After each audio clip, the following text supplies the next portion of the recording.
you don't have the skill, you rely on blind luck. I have a question. Yes? On 1.3, number 16, it had us kind of fill out graphs. Like the homework for 1.3. Number which one? Number 16. 16? There was like, not graphs, but tables. Sure. And I tried to do, like I read through how to do cumulative. Oh, yeah. Sure. And we didn't go over that, but I tried to teach myself. Good. But I was confused because when like the percentages and the decimals that I got when I was figuring everything out, it didn't add up correctly like the book said it should have. So, real quick, if I 1, 2, 5, 2, let's say that's what I got, right? In fact, let's make it nice. 3, 8, yeah, it's nice, Jeff. 10. So the sum of this is 7, 10, right? What would the relative frequency be? Now, of course, the classes are whatever the hell they are. Is that cool? Whatever the classes are. Yeah. This I counted 1 data point in this class, 2 data points in this class, so forth. What's the relative frequency for that first class? 1 out of 10, 10%. I like it. 10%, 20%, 50%, 20%, and that, of course, adds up to 100. I like it. Cumulative frequency would just be so far. As I move through, how much have I seen so far? Well, 10%. Now the next spot, how much have I seen so far? 30%. Now add this on. How much do I have so far? 80. Now add this on. So as long as these add up to 100 or close enough, this one has to be 100 or close enough. Do you want it like because the book had everything in decimals, like it didn't have any percentage at all? We've done it both ways, so percentages are fine. Okay. Yeah. Because it worked for me that way, but. Because percentages are just one other way to represent decimals, so either way is acceptable. Yeah. Good. Anybody else have questions from homework stuff? You guys are doing the homework right? It's my experience that normally makes things work better for you if you're doing it. Okay. I'm going to do like a real quick little review of what we did last time because I have a little handout that goes over what we did last time that I want you guys to work on. So we talked about stem and leaf last time. And what was the main idea of stem and leaf? What does stem refer to? My stems. The first number? Yes, the first digit or the first part of the number, however you want to break it up. And of course the leaves would be coming off of there. So normally you want the stems to repeat. So then you have a bunch of leaves coming off the same stem. Oh shit, so what's that mean? So if I had data that looked like 1.2, 1.5, 1.7, 1.9, 2.4, 3.2, blah, blah, blah. From what I've got so far, what would my stems be? My stems. 1, 2, 3. And the leaves would be 2, 5, 7, 9, 4, 2. And of course, what's missing still? Key. Because right now, this could be 12. Because I'm going to show this to people. I'm not going to show people my data list. I'm going to show people my visual representation of my data list. I have to give them a way to read it correctly. So of course I'd say 1, 2 means 1.2. So now they know it's 1.2. Because it could be 102, 120, 1200, 12. It could be a lot of different things. There's a lot of flexibility in how to represent your data. I like it. So that's part of what we did last time was stem and leaf plots. We looked at the difference between a bar graph and a histogram. And what we're going to focus on is histograms.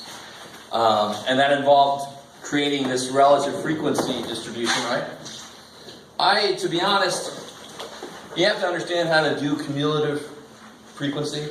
I normally don't really ask about it, right? But it's just adding up as you go, how much have you seen so far. So of course you should end up at around 100%. Cool. If my classes look like this here,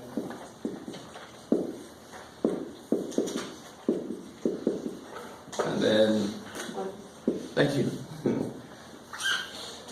How would my histogram look? What do I have to be careful about my histogram? Mind the gap. So, Yeah, so I can't do 5, 9, 10. What do I have to use when I go to make this? Yeah, 4.5. Like some of you guys had this look on your face like, 4.5 is so exciting. Stupid 4.5. But of course, if you don't want to do the stupid 4.5, what's the other way you could do this? This would be 5 less than or equal to x less than 10. 10 less than or equal to x less than 15. And I can use 5, 10, 15, 20. Oh, so much better. I wish more books would just freaking do that. So you don't need limits and limits and boundaries. You could just have them both be the same damn number. It'd be great. So the book does it this way. If you like the back of the book, you can do this, the backup of the book. If you're okay with interval notation or with inequalities and x's don't scare you, you can do this. It's a lot easier. So this would be 4.5. What's the class width here? 5. 4. Not 4. 5. 5. Like, and you can see it. 4.5 up to what? 9. How wide is that? 5. So you don't see it in the limits. It's the boundaries. That's the true width of the class. So that's 5 big. So I get a 4, 9, 4, 10, 9, 10, 24. I'm doing this a little bit quickly, obviously.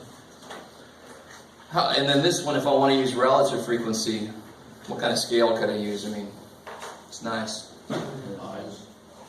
I would do that. 10, 20, 30, 40, 50. Because they're all multiples of 10, right?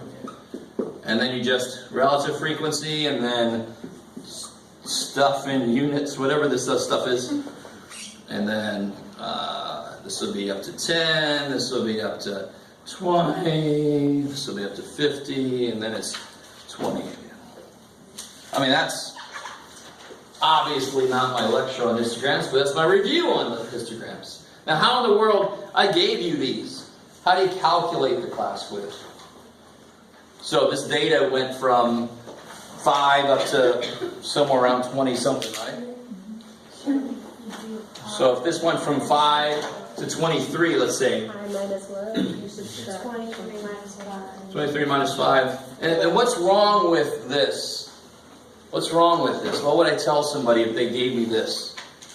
There's only 4 classes. There's only 4 classes. Beautiful, right? There's got to be at least 5. But if we recreate their work, what is 23 minus 5?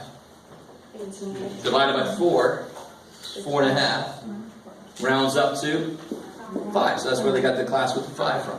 So their mistake was they had to have at least a 5 down here. 4 is not enough classes. This is coming back.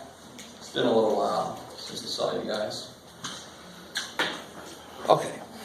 So that's enough, actually, for me to shut the hell up and let you guys try this. Oh, sorry. Everybody good? All right. So let's try this out. You guys can work together or alone, either way.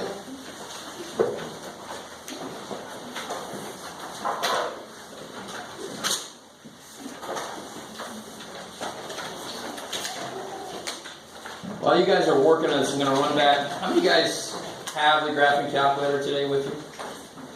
So the rest of you don't. Shit. Well, I don't have that many.